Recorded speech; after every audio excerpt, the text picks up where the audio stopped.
Mm. Bless sweet baby Jesus. 6 pound, 8 ounce. Dear baby Jesus. Your page.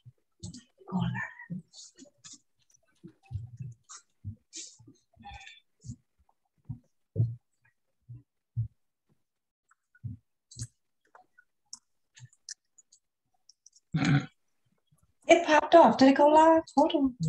Hold on. Oh, it did.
Winedown Wednesday with your hosts, Missy, Dawn, Angie, TJ, Nikki, and Lindsay. So grab your glass or your cup and join us for great conversations about, well, who knows? Let's just enjoy the evening. Here we go. Hola, family, and welcome to Winedown Wednesday. I hope everybody has something that they winding down with, whether it's tea, coffee, I don't know. I got water on one side and wine on the other. So, we're going to make it work. So welcome in the room. For those of you that are joining us and coming back, we are going to have a great conversation tonight. Tell Andrew I said, hey, Nick. So I saw him pass in the background. And we have Elijah. We have special guests joining us over in the corner. So welcome to everybody. Tonight, before we get into it, no hate speech, as we all say. Everybody has a right to do things the way they do it in their household. Differences of opinion are welcome. but we ask that you do it in a respectful manner. As always, I'm your host, Melissa Davis, owner and operator of Hands of Melody Doula Services. With me, we also have Doula Dawn, who is also one of the doulas with our company, but she also has a new non-doula. So between the two of us, if you need a doula, we got you.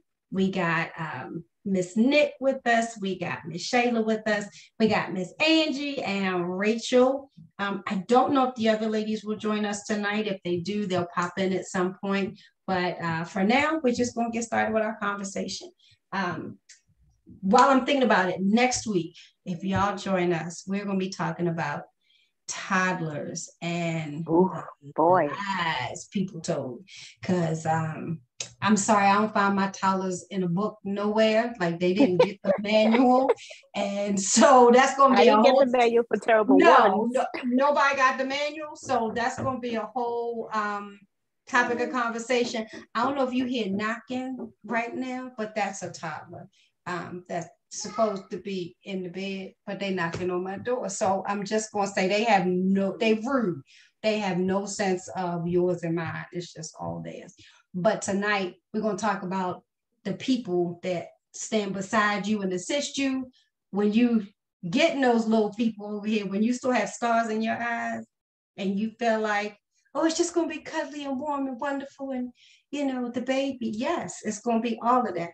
And then they turn into that. But at this point, it's probably too late. So come on in the room. We're going to talk about it. So welcome. Like I said, Dawn is the other doula in the room with us, but all of the other ladies have had doulas for their birth. So we're going to talk about some experiences. And for me, being a doula it's that thing that, they say if you do what you love for a living, it's like you never work a day in your life. So this is like our passion. So Dawn and myself, this is our passion, and this is what we've chosen to do. This is what we do when we don't get paid for it. When somebody calls and they need assistance, it's not about the money that you have in your pocket. Now, don't get me wrong. We have to live, we have to survive, all of that stuff. But we're not doing it for the money, because when you make it about the money, you lose the passion. So I'm going to put this disclaimer out there, the stuff that we talk about tonight with doulas, what they do and don't. This is home specific. Hands of Melody. I can't speak to nobody else's doula business, doula company, doula agency, whatever. I can't. If don't have that logo that you see right there, if it don't have that logo, it don't represent us. So we are just going to talk about what we do as doulas and what we offer. So I just want to put it out. If anybody wants to talk any about their doula experience, then we can start there, and then we can get into the technical side of things. Anybody want to start? Let's talk about what they did before you went into labor, like if you had what we call prenatal visits. So prenatal visits are the visits that you have before you get to the hospital. So if anybody wants to talk about like prenatally what happened for you with your doula. I got my doula kind of late. Missy was my doula, but you did help me go over my birth plan. And when problems, I guess, kind of came up in my pregnancy with the placenta and I had to go to maternal fetal medicine, you were able to kind of calm me down and explain it in a way that wasn't so scary. And when I was so tired of being pregnant and I needed it to be explained why I couldn't have my baby yet and why I couldn't be induced yet, you were also there for that, because the doctors are kind of cut and dry with that. It's just no means no. So it was nice to have you there to explain those things for me and get the birth plan ready and set an expectation that it's probably not going to go to plan, but you were there to hear out how I wanted it to go anyway. So I had that experience. We had birth plans. So that's one of the things that we do. Anybody else want to talk about? So I can tag on to what Nikki said. So Dawn was my doula, and so we talked about my birth plan as well. We talked about whether or not I wanted to deliver naturally or with epidural and all of that. And she smirked when I said I wanted to do natural because I didn't like pain. But with the following that smirk though came like an explanation of like, okay, then if this is what your plan is, then this is what you need to start doing to prepare your mind for what that is going to be. And you and your partner need to come up with like a code word so that if it gets to be too much, then that's the only time you use this word, so that it's not just like the pain's too much. I want it. No, I don't want it. No, I want it. And so it was like everyone would be in agreement on what this word was going to be. And so having that worked, because then I was able to have a conversation with my husband where I probably wouldn't have even thought about like, oh yeah, so you know that I want to have a natural birth, right? Like that never had crossed my mind that we probably should sit down and talk about that. His thing was like, I walked in with one extra person, I want to come out with two.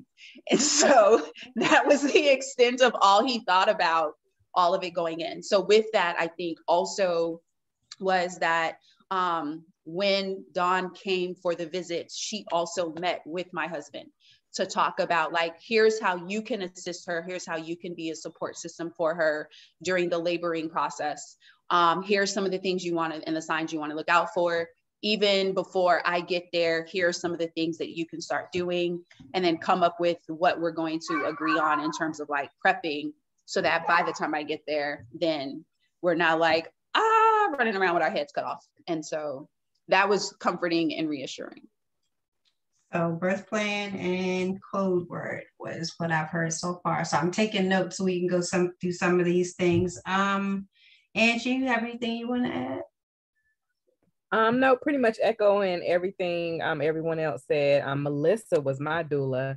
And one of the things that I will say is that the birth plan, I hadn't even thought about a birth plan prior to Melissa coming into our journey. And one of the things that is helpful is that you not only plan for what you think you want, you plan for every scenario so that you're prepared should your rainbows and butterflies, like she says, should your rainbows and butterflies change, you will already be prepared for what may not be in your plan. And I say that because even if your birth doesn't go the way you think it should go, healthy baby, healthy mommy at the end of the day. So that was very helpful for me. She helped me work through that process. I haven't even really talked publicly outside of our private chats about my birth, but it didn't go like I wanted it to go. But I was able to quickly work through the motions in that moment with the help of my doula, kind of helping me through the change and how I would deliver my child. Yeah, really just pretty much echoing everything everybody else has already said. Working through postpartum and just being there. Like I think I probably talk to Melissa every day. Because it's always something, asking questions. We've been through colds and baby sicknesses, and like I called her before I called anybody else. What's the temperature? Like, what is the fever? Like, so it's good to have not only that support during the birth, but that postpartum care all the way up until still now is very much appreciated from me in my house. If nobody else say it, you already. Yes. I took advantage of my 2 years. Listen, and that towards the end of the 2 years, and now you're part of the inner working. So, yes. So I don't know who it was that wrote a book or a paper or article that said that postpartum was 6 weeks. Let me tell you, whoever you are, wherever you are, you lied. You lied. You ain't telling the truth. You're not telling the truth. 6 weeks does not begin to give someone that is just given birth to a whole other somebody. 6 weeks is not, I don't care if you had major surgery and you had a C-section, or if the baby came from the little bitty parts. 6 weeks is not a thing. So for all intents and purposes, every person should have a doula. And understand my words. Even if you don't have a professional doula, for lack of better words, you need support. And you need support from somebody that's going to support your choices. So it's good, you know, your mom, your best friend. Think about the last time your mom went through labor. Let's consider that. And let's consider how much things have changed. And your partner or whomever, have somebody that's going to support the choices and the decisions that you make for your body and your baby. Yes, that's a profession. Yes, that's a thing that people do and they hire. But if you never hire anybody, you need somebody, because walking through labor and postpartum and even the prenatal period is not something that you should be doing by yourself. I had to tell somebody yesterday, how many times you been up and down the steps today? Go sit down. What are you doing? It was because they didn't even think about it. It was just like, oh, I'm upstairs and I need something. I'm downstairs and then I'm upstairs. And it's just naturally what we do every day. And then you wonder why your feet are swollen, or you wonder why your hands are swollen. You wonder why things are, you know. So having somebody that can look at you and say, yeah, we might want to think about this. That is what your doula is going to be. Doulas do 3 things. We educate, we support, and we advocate. So we educate you on all things baby and body. We labor with you. And then if something comes up during labor, we advocate for you to have what it is that you wanted to do. So you should have a birth plan. We might move our birth plan back just a little bit because people want to have babies before they're supposed to have babies. So we might move it up a little bit earlier for those of us, and I'm going to say us, that don't like to hold babies till 40 weeks, because none of mine made it to 40 weeks. But for those that don't like to hold their babies till 40 weeks, we should probably do that a little bit earlier. I'm just throwing that out there. I'm not able to monitor the chat, so I hope somebody, if anybody has any questions, is monitoring the chat. So again, we're not here to yuck anybody's yum. I'm gonna say that. So however you feel like you want to be as a doula, you're more than welcome. However you feel like you want your doula to be, that's wonderful. But make sure you get, just like we tell you, find a doctor that's going to support your choices. Find a doula that's going to support your choices, because that person can't advocate for you if y'all don't even like agree with each other. Like they're giving you the side eye and all this other stuff. It's like we can have, like, if you don't want to do immunizations and I choose to, that's one thing. But culturally and just mentally, having somebody in your space that gets you is going to be so much better. Let me ask those of you that have birth. Nobody wants to talk about like the planning for a C-section. Not less, I mean, some people just have to have a C-section. But if you're planning a natural birth in the beginning, is it scary to talk about the possibility of having a C-section? Do you feel like I don't even want to talk about that because it's going to jinx or it might happen? Like, how scary is it for you to talk about the possibility of C-section before you knew that you had to have one, or if you had to have one? For me, I don't think it was like a scary thing. It was more like everything always goes the way I plan it. You know what I mean? Like it wasn't even like a part of it didn't even cross my mind, you know, like, okay, yeah, I'm going to push the baby out. I'm not going to have an epidural. Just everything's going to be perfect. It's going to be rainbows and butterflies. So it wasn't even like a scary thing. It was more so like this is just going to go the way that I wanted to go, you know? So when I did not finally, but when I found out that I would have to have one, it was tough coming to terms with it, but I think it was more so because it wasn't what my desire was. Yeah. Not necessarily that I was scared. Because when I was scared. Yeah, when I came to terms with it, it was kind of more like I kind of did like a pros versus cons type thing. Like, well, maybe I will be better off on that. I mean, let me tell you one thing. I know where you're going. Conception that having a C-section is easier. Nope. I don't have anything to compare it against, but based on everything that I have learned amongst this group of women that I talk to, baby, it's hard. Yeah. It's major surgery.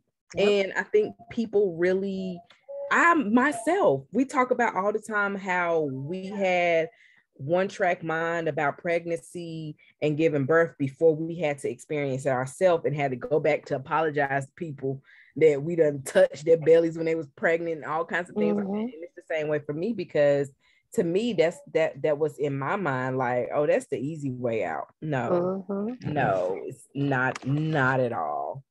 I had always looked at C-section as like a scary thing, more so because of the statistics that I heard about Black women going into surgery. And even like, I think at one point there was like a doctor or something that was a prominent doctor and she was fine. And then she goes in and it's like she died. So I was like, and I always think of worst case scenario, unfortunately, even though I know God got me, but I was like, I don't want to go through that. And I was freaking out, you know, and you guys know I was speaking to one of our other mommies and she was like, advocate for yourself. And I was going to the doctor arguing with her and all this stuff. And she's just like, she laid it out for me, was like, listen, like I got you, but you are not having a vaginal birth, not on my watch. Right. You know, and it was my first, and I'm like, okay, now I have to deal with surgery. It's a major surgery, which they don't put it like that when they say C-section. It's major surgery. Yep. So that was what was scaring me. So if you didn't know, does it? Because I know a lot of doulas don't like to even talk about C-section in that prenatal, because it's like they're scared that they're going to scare their client. Nobody wants to hear about it. But at the same time, I feel like if I don't talk about it with you, when you in the possibility of having to have one when it's happening is not the time for me to have that conversation. Yeah, no, absolutely not. I appreciated knowing well in advance. Like I like to plan and be prepared for stuff and have my mind work it out myself. Not in the moment when it's happening. Now you're going to now change everything up on me and I can't, you know, like let it sink in and marinate. It's just no pivot very quickly. That wouldn't have worked for me. So I'm one that appreciates, it's not a fun conversation and all that, but tell me well in advance. Let me have time to sink into it and deal with it. So also too, it's a lot of people's thoughts that if you're scheduled to have a C-section, you don't need a doula. No, you do. I absolutely need a totally not true. Yeah, you do.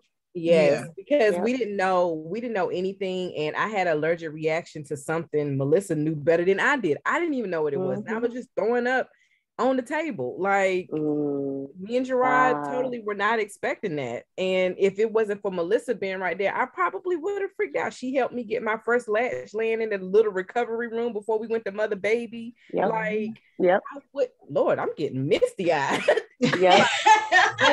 I looking back on that was, and I love my mother to death, but that would have not been anything my mother could have helped me with. I mean, that's just what it boils down to. And for me, I had my son during COVID. There was nobody other than my doula and my husband. Yeah, me too. Who was going to support me? Right. It's a thing too that right now, because of still some restrictions still on the medical side, we're not able to go into the OR, or you know, we have some doulas. If you having a C-section like scheduled, they're not even allowing us in the room. If you weren't there during the birth, they're not letting you on mother baby. Like all of this stuff is happening even right now as the pandemic opens up. So for us, it's like we get you prepared if you have to midstream have a C-section or decide to have a C-section, now you're being taken away by people that you don't really know. Yep. We are then told, okay, once you're out of the room, we're being made to leave the hospital a lot of times. Wow. And then we don't see you sometimes until you come home. So first latch is being done by somebody that we don't know. And I think that it's important that we say this to our clients, like there's a possibility that we won't be able to stay with you until the end. That is scary. Some hospitals, we're showing up as doulas and they've changed rules and regulations. And so we're not being let in to the hospitals. So it's a whole lot. And so I want people to have, part of the reason for this topic is because I want people to have realistic expectations of who we are and what we do. We are not midwives. Yeah. We are not midwives. I don't know about certification from other certifying bodies. I can just tell you from Doula, who Dawn and I are certified through. We should not be checking cervixes. That's not our job. No, I can tell you how to check your own cervix. Yes. But I ain't checking no cervix. We're not checking your cervix. And that's just because we work with midwives. That's not something that, like, so if you're having a home birth and you know, it's different rules and regulations for home birth, which we love, like we wish everybody could have their babies at home. But we are not supposed to be checking cervixes, nor are we checking your blood pressure, your pulse, or listening to your baby's heart rate. That is not what doulas do. We are not midwives. And if you are certified something other than a doula, and you, like, if I'm a doula and I'm also a nurse, you either a doula or a nurse. That's kind of how it's supposed to be. You don't, you know, go and say I'm in my doula role, but I'm gonna take your blood pressure or whatever. You have to kind of stay in the role that you're in. For us, we're educating you, we are supporting you, and we are advocating for the choices that you make.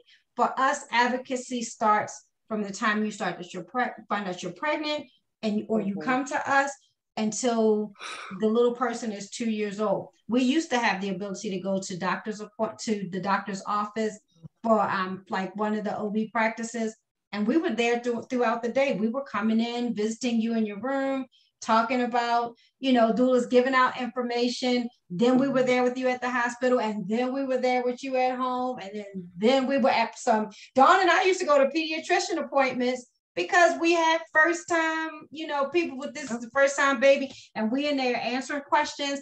That way we're able to follow up with you at home, make sure you know, so, I mean, we can't really do that now, but you know, that's part of what you say that, because I remember when I first was told that I needed to go to maternal fetal medicine, and I was freaking out because I didn't have I was like, I've been going to Dr. Brown all this time, and now they're trying to send me somewhere else. I've never been there before. And you was like, when is your appointment? I can be right there with you. I ended up getting the courage to go myself, but it was like I didn't even get to freak out that much before you was like, look, chill out, I can come, you know, I'll be there. And I even remember one time being at Premiere in the hallway because I went to go for something, I don't remember what it was, but I was getting it was right after I had Rory, and my blood pressure was elevated. They was getting ready to send me to the hospital. Guess who come walking through the door? Melissa. I didn't even know she was there. They was like, oh yeah, she was like, oh yeah, they said your name, and then that's how I knew you was here. And she came right in the room and sat with me, and then she went back out. She checked on me before I left. One of the appointments I was by myself, she sat in the waiting room with Rory, like, that's what we doing. Like, it's just because we family. You know what? I got a lot to say about. Come on in the room, Sheree. Come on in the room. I had so much to say, and I'm trying to organize my thoughts in a cohesive way. The first thing, because I have something to say in terms of, I think every new mom should have the right to have a doula. That's something that I am very vocal about, even on my job, because y'all, I mean, I don't want to say where I work because I guess this is, I'm not in my official capacity, but I'm very vocal about that. And I try to do what I can to encourage my friends and everyone else to get a doula, because my doula, y'all know, I love her to death. She held my hand and narrated the whole surgery. And my birth experience was very different because it was sort of like I was humming along, and at the last minute, it was like, oh, we gotta go. You need to go to the hospital right now and have this baby, because if you don't, the baby might die. Like, it was sort of like very traumatic for me. And up until that time, I was really planning. I guess about a week before, I knew I had to have a C-section because my baby was breech. But all throughout my pregnancy, I wanted to have a vaginal birth. Melissa and Dawn know I still complain. Everybody else on here know I still complain about not knowing what labor pains feel like. And I know y'all say I need to get over that. But she's my one and only, and so I'm a mother without the pain of a birth. And so anyway, my doula was very, like, I can't say enough good things, from the moment going to MFM. And I gotta be honest, Angie, I actually loved going to MFM up until they told me my baby was gonna die. I look forward to those appointments because that's where they had the best equipment. So you could always see your baby clear view. You heard beautiful heart rates. Everybody was great until you get to that 38-week threshold and they told me my baby was going to die. So that day was very traumatic for me. And I had my baby at the hospital. And my doula did not leave my side until I was comfortable and in the room. I had all my stuff. She even made sure I had a big old thing of water. She asked me how my pain was doing. That was high in my mind at this point. So who really knows what happened? But Latcha was great. It was just a beautiful experience. I mean, it was a traumatic experience because of, like I said, but it was a beautiful experience because my doula was able to literally hold my hand. Like, and I say that all the time. She literally held my hand, and stayed with me. It was nice to have her in the operating room because she stayed with me while they was stitching me up, while Sydney went to go with the baby. So I wasn't by myself. They got you on a skinny little table. I feel like I was floating, guts all over the table, and she's sitting there holding my hand. And I know I probably shouldn't say that. I don't want to have anybody, like, you're not going to see your guts. I just know it was guts because Sydney looked over the drape and he said he had to sit back down. So let me ask you a question though, Cherie. So you were part of the chats that we had prior to having the baby. And so yes, we talked about, as a group, like C-sections and things like that. Do you feel like the discussion of C-sections then made you more afraid, or do you feel like it prepared you before you knew you had to have a C-section? Neither. Neither? I was so hell bent on, of course I was having a vaginal birth. That literally, when y'all would talk about C-sections, I would be like, oh, okay, that's cute. I mean, all right, for those women who got to go through that, sorry for them. But, it was sort of like. So that's what you were thinking about me, huh? Mm-hmm. Well, I just said, dang, Rachel had to have a C-section. Oh, man, that's messed up. Okay, well, I hope she's doing better. But that ain't my story. Yes. It's sort of like that, and it was my story. So a lot of times y'all don't. I pretty much said the same thing that you're saying now. I pretty much said that same thing before you came on. It was the same. It wasn't like I was scared of it. It's just like, oh yeah, okay. Yeah, well, I ain't gotta worry about that. Yeah, okay, all right. So, and I've heard even when you would give your examples, Rachel came on, gave her story. I'm like, oh, okay. All right. That's not my story, but okay. But you know what? That's funny you say that, because we keep hearing, not just necessarily about C-section, but on the chat, we keep hearing mommy say, I mean, I know y'all probably talked about this already, but I wasn't paying attention. And it sounds like until something affects you, you take the time, because we on Zoom, you take the time to get your other work done until you pop in and you got a question or something affects you. And then, all right, listen, I'm just asking a question. I'm guilty. Okay. So I think I did listen. Again, I had every intention of being like, I'm natural birth, vaginal birth. Okay. But I think I listened to the extent of like when we would talk about, okay, so here's the things that you need for when you come home. And I was listening to everybody talking about the C-sections, and I was like, okay, so like I had in my notes, okay, this is what I'm gonna need. But here's the stuff that I probably should have. And so I bought for both sides. And then I think my husband was probably more like, I got to be prepared for everything, because my cousin was moving. They were moving of like March, and I was due in July, and she had furniture she was trying to get rid of. And so she was like, you want my couch? And I was like, okay. And I had all these plans of like, oh, I'm gonna put it upstairs in my office. And my husband was like, no, we're going to put that in the living room, because if you have a C-section, you can't walk upstairs and it opens into a bed. So it was like, no, you're just going to stay on the ground floor the whole time. And so like literally everything was like, okay. So I think because of him, it forced me to start thinking about it with like, take the information we're getting from our chats and consider what he's saying, because that might be a possibility. And what would life look like coming home? And so we were prepping for, if you can't go upstairs and if you have a C-section, this is what you need to have in order. And then if you get to come home because you got a vaginal birth, then enjoy your day, your time out upstairs, because you can't come back down. So again, she just brought up a whole thing, partners.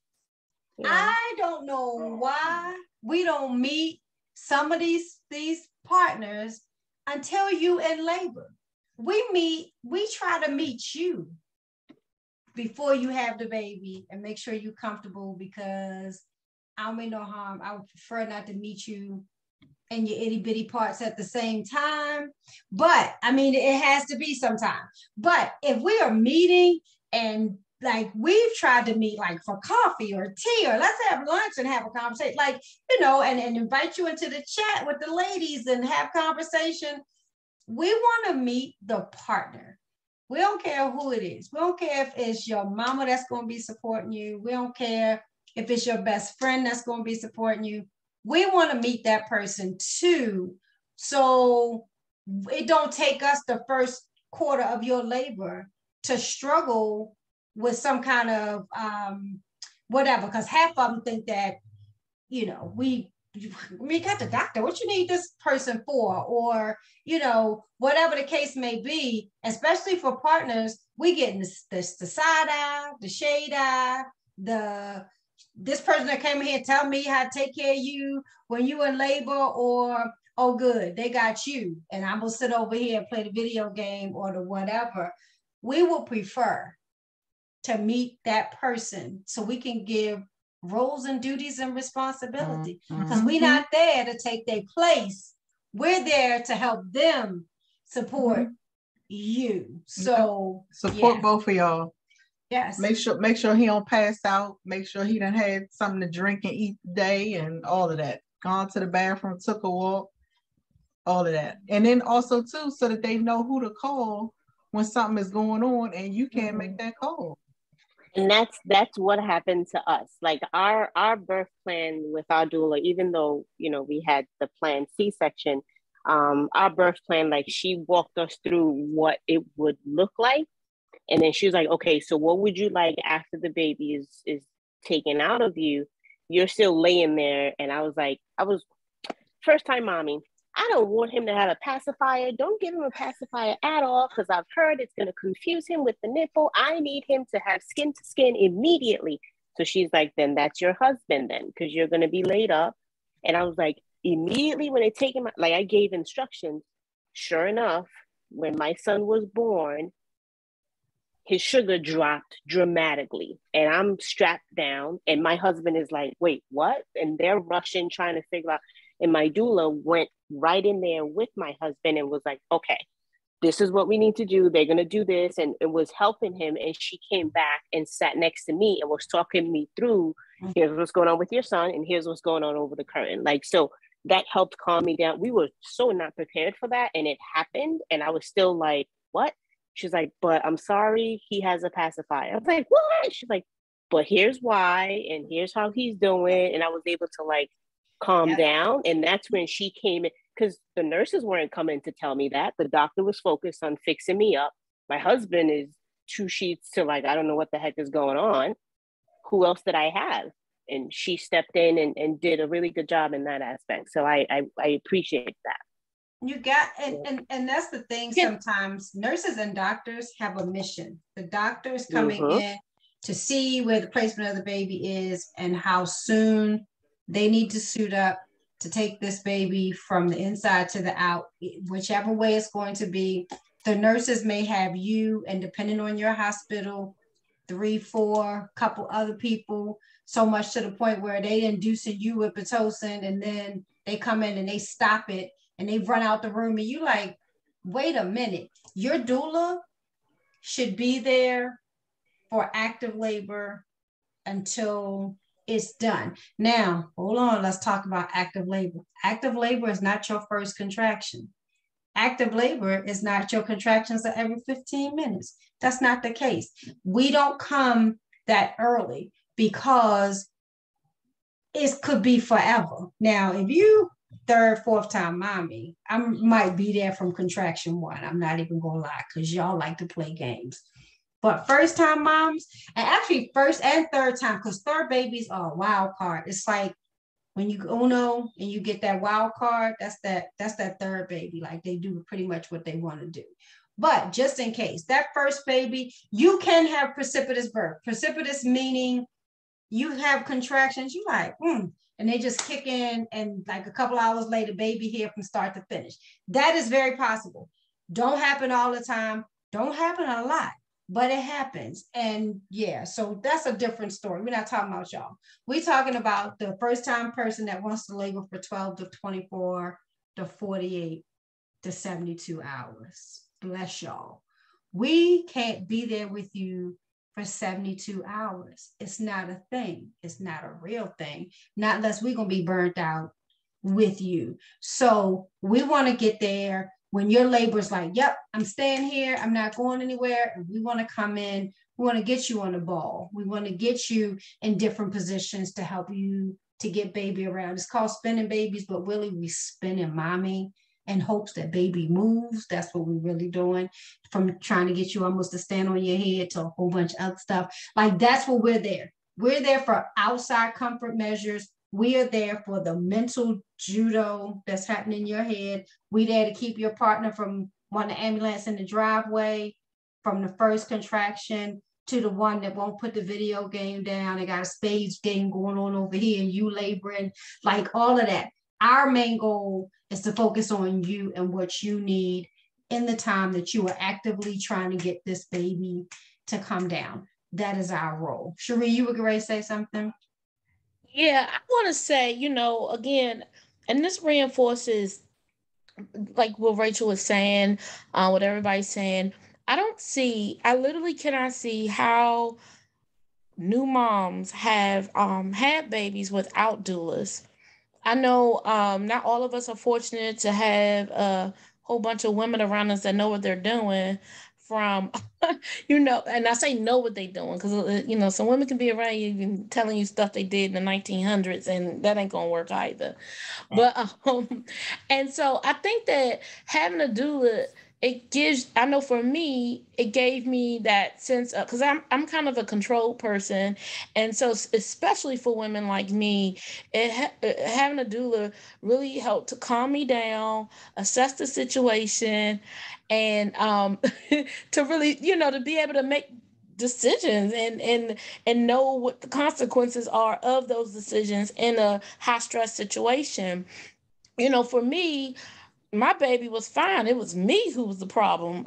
Apparently, my pressure went you just had a few little issues. That's all.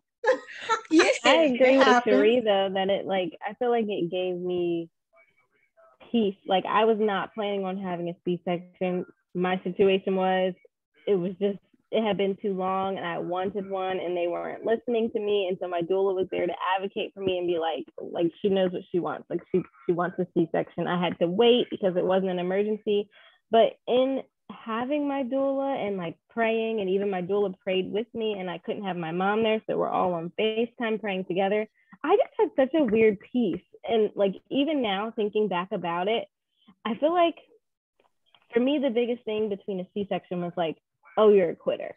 Like, that's probably the only connotation I had like with a C-section. But even that didn't really cross my mind. Like, I just had so much peace about it. Like, okay, we did the induction thing. We did the little C medicine. Like, we've done all the things. The C-section is the next step. And I just fully felt like it was going to be fine. That piece that you're talking about, a lot of times people call it holding space for you, is that piece. Also too, what Cherie was saying, as far as everybody should have a doula, a lot of people don't know what doulas are. I'll see pregnant women, mainly Black, out and approach them with a card or something, and they're like, I already got a doctor. Yep, I got somebody to deliver my baby. Doulas. They don't know what a doula does. I knew nothing about it. So it's up to us to keep spreading the word, because even when I had my kids, I had never even heard of a doula. Yeah. And the tide is changing though. Yeah, it is, but it's not changing fast enough. Because even if I would have heard of a doula a long time ago, 18 years ago, I probably would have thought, oh, that's something white people do. I can't afford that. And that's still what the thinking is even today. I agree. Yeah, and even with like me getting a doula, and I feel like a lot of us, it was presented to me as it was the grant, and it was presented as like for women of color. And that to me is like, okay, we're recognizing that there's a need, because I didn't know anything about a doula. And even then, I think I probably mistaked it with a midwife. I was like, oh, I'm not having a home birth. Like, what do I need one of those for? Like, I just thought, but it is so helpful, and especially in this group, for it to really be there for postpartum. And even if there are times that I can't get in touch with Missy or I can't get in touch with Dawn, like, I have this whole village of people who have probably already talked to y'all about the stuff I'm about to ask you. And we all can just help each other. And I would not have had that. I mean, I say it came late in my pregnancy. Like, I was probably like past 20 weeks when I was told about it, but it still was very necessary. Can I say something about that? Sure. Melissa. So y'all already know where I'm going with this. I love the fact that I had a doula. Everyone knows that I actually, before I was made aware of Hands of Melody and the partnership with AMC, I went out 8 weeks pregnant. I was about a minute pregnant. Not a minute. I was a minute pregnant. And first thing, when I found out I was pregnant, literally when I peed on the stick, I told Sydney, I'm like, oh my God, I gotta get a doula because I ain't trying to die. Like, because I actually, like I said, work in the field. And so I hear the statistics. We have initiatives for the statistics around Black women. And so I'm overweight, I'm older. Oh my God, I'm going to die. So let me go and find me a doula. And I did all the due diligence, research, hired a doula, paid good money for a doula, but unfortunately, due to COVID, and just I don't think she provided me with the level of support I needed. So there are varying levels of doulas, and it's hard to figure out which one will line up with your personality. Now, I was very blessed that when I had my first visit with Premier, he gave me the slip and was like, oh, we have this program for first-time Black moms, a doula. I said, you got to be kidding me. I already paid good money for a doula. And she was like, well, just give them a call and see. And so that's when I reached out and got in contact with the chats, and the rest is history. And I learned so much from the chats and from this doula group versus the other doula, because having the doula is great, but the quality of the doula matters as well. And I think I think, I just want people to know to be a little bit discerning when choosing the right doula for them, because there's so much spotlight on maternal mortality in the country. What's going to happen? A whole bunch of money is about to be thrown on this issue. And anytime money is thrown on an issue, that's where the charlatans come out. And the charlatans going to come up and hang their shingle, get the paycheck, and keep it pushing. Yep. And y'all already know. Yeah. So that's what I just want to offer as people are watching this. Just, doulas are great, but the quality of the doula matters. And I think someone. Sorry, go ahead. I was just gonna say, I see in the Facebook chat that someone said I was told I didn't need one. A lot of times, doctors will say that because there have been some doulas that were out there and they were kind of combative or argue with the doctor, where if you're advocating for your client, you shouldn't be going back and forth with that doctor. You're just educating your client on the options. There should never be a whole lot of conversation between the doula, the nurses, and the doctors. It's more so the doula and the client. If the client doesn't want a particular thing, doesn't want Pitocin or something like that, then a lot of times you're telling that support person is there, hey, remember she said she didn't want this, here are the options. So I'm quite sure that that's probably what that person is referring to. That doctor probably doesn't really care for doulas, but we out here to change those minds. Yeah, there are actually doctors that won't take patients that say they have doulas or they want doulas. They do not allow doula care as a part of their practice, believe it or not. And a lot of it, like Dawn said, is just because there are reckless people out here that take one apple to spoil the whole bunch. Yeah. So for us, the hospital that we work in most of the time, we had to go in and show we're not here to be over here on the side telling our client all the wrong things that you're doing, or we're not here to report back to your supervisor this or your supervisor. Like, that's not what we're here for. We're here that when you run in because you see 1,000 patients, I'm sorry, I don't have nothing to do with the other 999. I'm here to focus on this one. But you do it routine. So it's like, everybody get this, do this, and they just check in boxes. So we're here to say, slow down.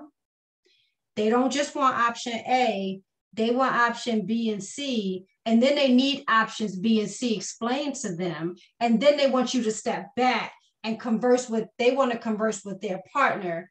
And then the decision is made. Because unless you snatching cords out the wall and we running down the hallway, there's always an option. So again, and Sharia's right, there are levels to doulas. And not that anybody can't do a thing that they haven't been through, but it's a different level of understanding when you've been through a little more life. And when you've been through a little more of what you are talking about and experiencing things. Because again, you can talk about labor, but it's a different sort of understanding when you done been through uterine contractions. I don't care how many, 1 baby, 10 babies, 100 babies, it doesn't matter. When you've been through a labor where your uterus feel like it's seizing up on you every minute and it's holding on for a minute, and somebody saying they feel like they're being ripped apart from the inside out. When I look at you and say, Mama, I understand, listen, but you gotta. I'm saying I understand because I've been there. Not that you can't say there's a different, it moves from empathy to sympathy. I can empathize with you because I done been on this table and we done been through some things. I can sympathize with you because my heart, and I see that you're in pain and I want to help and I have education, I have knowledge. That's definitely that. But choose the doula that's right for you. Do you want the doula that has been there, or do you want the doula that has education, or do you want the doula that has both? Because there's people out here for everybody. Like there's somebody out here for everybody, because you don't have to ever have a kid, but you got the book knowledge and I want you to roll it off. you my doula. But you have never been to a class, but you done seen 100 babies born, you my doula. So, and there's a different level of understanding, and it's a different, but you got to be in relationship. You got to have trust. Yeah, you have to have trust with your doula, because when that doula is trying to get you things and you going through those pains and you like, no, I don't want to. And that doula is right here saying, come on, I just need you to try this. You have to be able to trust that other person. Yeah. And you have your woo, woo, woo doulas. And some people need those woo, woo, woo doulas. And you have your doulas that are like, okay, and so we're aerobics instructors and we got you doing this. And you need that person that sound like she done had 12 cups of coffee. That's the doula for you. And some people want that doula to be like, hey, come this way. We're going to come back towards the light. We're going to come back. So pick the doula that complements your personality. If you passive and you need somebody that's going to fight for you, choose a doula that's going to fight for you. If you already headstrong and you just need somebody to woo, woo, woo you, pick that doula. Like, you got to know your doula and understand, but that comes from relationships. So again, I can only talk about us. We're all about building relationships, and then not dropping you off at the door when you get home and say 2 weeks later and saying, don't call me no more. My contract say you can't call me no more. My contract say you get one postpartum visit and a phone call. Use it wisely. Yeah, no, don't. We not doing that here. I'm about to fall out. But that's happening. There are contracts out here. People have told me that they've read contracts that said, like, maybe you get 2 postpartum visits, or like Cherie said, a postpartum visit and a call. And then after that, unless you want to come out of pocket and pay more money, don't reach out to your doula. And you can't even reach out to your doula. You got to go through somebody else and then leave a message like a doctor's office, and then somebody will call you back. If that's okay with you, that's okay with you. But some people need a different level of care. So that's why we're home. Hands of Melody. Welcome home. You come in and you family and you stay connected. That's why Angie here and her little person is too. And y'all still see Angie here because we family. And so now she just stuck. Like, it, we would have to go through like divorce papers and everything. It would get real messy. Like, I'm just saying. Anybody else? Anybody? Y'all got anything? I was just going to say, I think that the referrals come in different ways, because what's interesting is all of us have went through the same OB office and all heard about home in different ways. And so for me, it was my doctor, the initial one, saying, girl, this your first baby? I forgot I don't remember if I asked you that. And I was like, yes. And she said, oh, don't worry. I was your age when I had my first one. I'm going to send you to this doula program. No, she didn't even say that. She just said, you need a doula. I'm going to send you here. And I was like, okay. And that was the end of it. So it was just like, oh, wow. Okay, cool. Great. Thank you. And then I got the call. Like, I didn't even call because she didn't give me the information. I was the one who got called. And so it was just, hi, this is Melissa, call me. And, the information of Hands of Melody. And I was just like, oh, wow, I remember hearing that. I probably should call back. But if not for that, because the previous call, I was like, I don't know. And I didn't even respond. And so several weeks later, I probably could have been a part of the group earlier. But go figure. So yeah, I think it's interesting the way, yes, sir. It is interesting the way that, we come to it, and it was exactly what was necessary, because we were definitely flying blind. So and y'all know we always run a little bit past 10, but I'm gonna do the particulars real quick so we can say this. But thank you for watching another live edition of our Winedown Wednesday. We hope that we're helping you with some of the things that you need to look for in a doula. There's not one set script for you to find a doula. You got to find a doula that works for you. And like Cherie said, there's Medicaid and programs and different things. They're about to be a whole lot of initiatives, especially if you're African American they're throwing a lot of money out there for that. And like she said, people come out the woodwork. It's like when a family member died, everybody trying to see who got the money and all that. That's what they throwing money, and people are catching it. Interview your doulas for real. Like what are they about when they not in, like when you're not interviewing them? Because that's the heart of the person. Whether they have kids or not, that might be important to you, might not be, all of that kind of stuff. But making sure that they have the heart for what they do. We offer a little bit different. We meet Tuesdays and Thursdays, and we talk about everything. People, we talk about double dutch a lot just because that's who we are over here. But it's like that people jump in. I only got 5 minutes, but I got a question. And then they ask the question and they jump out. Then they come back on another day and they got 5 minutes. Well, I got a meeting and I'll be back. And they come in and out, but you get a sense of family in our group, in our chats. If you connect, we can't pull you in. We're not going to chase you down. We can't hunt you down, but you have to want to be connected. And if you want to be connected, especially during a pandemic, that's what we're here for. So if you want to reach out to us, www.handsofmelody.com is the website. We are on Facebook on Hands of Melody, LLC, because it's another old page out there, but Facebook didn't really like me. But the new one, you have to put LLC. We're on Instagram, Hands of Melody.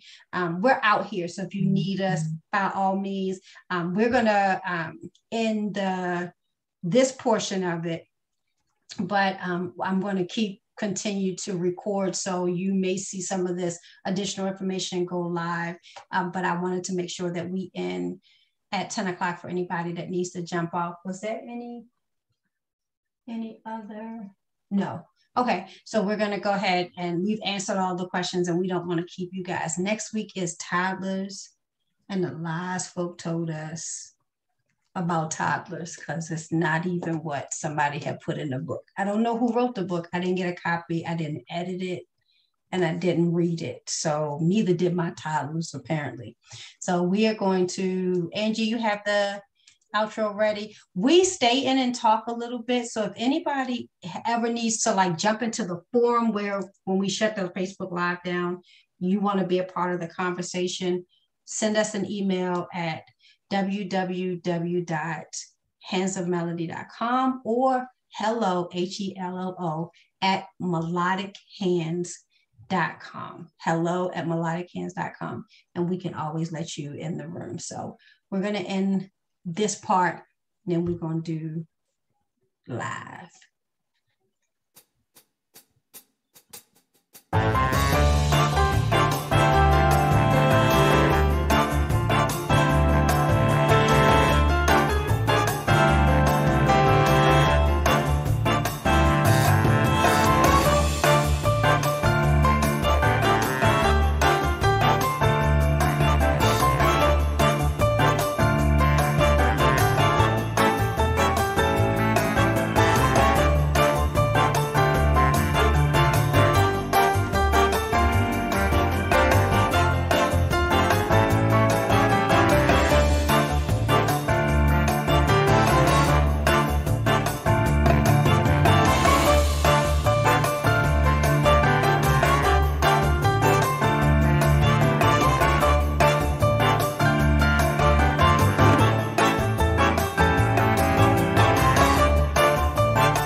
All right, we are out from the live. Let me stop this and restart it.